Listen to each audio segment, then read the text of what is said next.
Pinalaya na ng Manila Regional Trial Court si dating Police Senior Superintendent Michael Ray Aquino na nasangkot sa Dacer Corbito double murder case. Inilabas ang release order ngayong araw na natanggap na ng NBI o ng National Bureau of Investigation.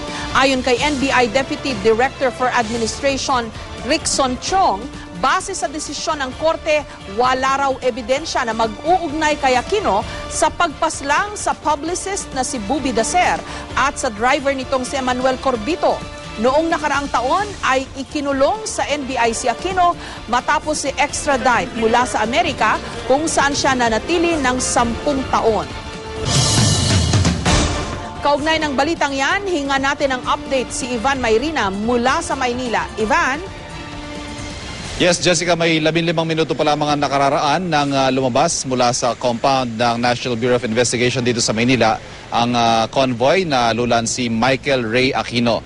Paglabas ng release order, Jessica, naging in high spirits daw itong si Michael Ray Aquino ayon sa ating source mula dito sa NBI. Bagamat mahigpit daw ang kanyang bilin na ayaw niya magpakuha. Sa katunayan, humingi tayo ng litratos man lang sana ng mga huling sandali ni Michael Ray Aquino dito sa loob ng NBI jail. Pero maging yon ay kanyang tinanggihan at maging yung mga litrato niya sa mga close-in security niya dito sa NBI ay binilinan niya na wag daw ilalabas sa media. Nang lumabas sa jail dito sa NBI, Jessica, ay pinalakpakan pa daw ng mga kapwa niya inmate dito si Michael Ray Aquino na kanya namang kinawayan.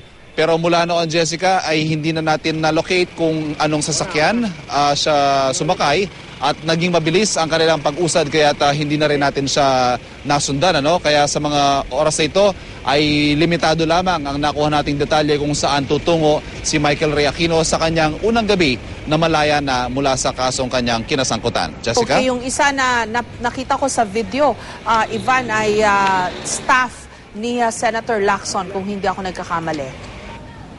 Yes, Jessica, sa katunayan, isa ang tinutukoy mo yan na staff ni Senator Lacson sa mga hinihinga natin ng detalye. Pero maging sila daw ay hindi nakapasok mismo sa loob ng NBI jail. Pero yun nga, sila yung nagkwento na narinig nila na pinalakpakan ng mga kapwa inmates si Michael Ray Aquino nung ito'y papalabas mula sa kanyang kulungan.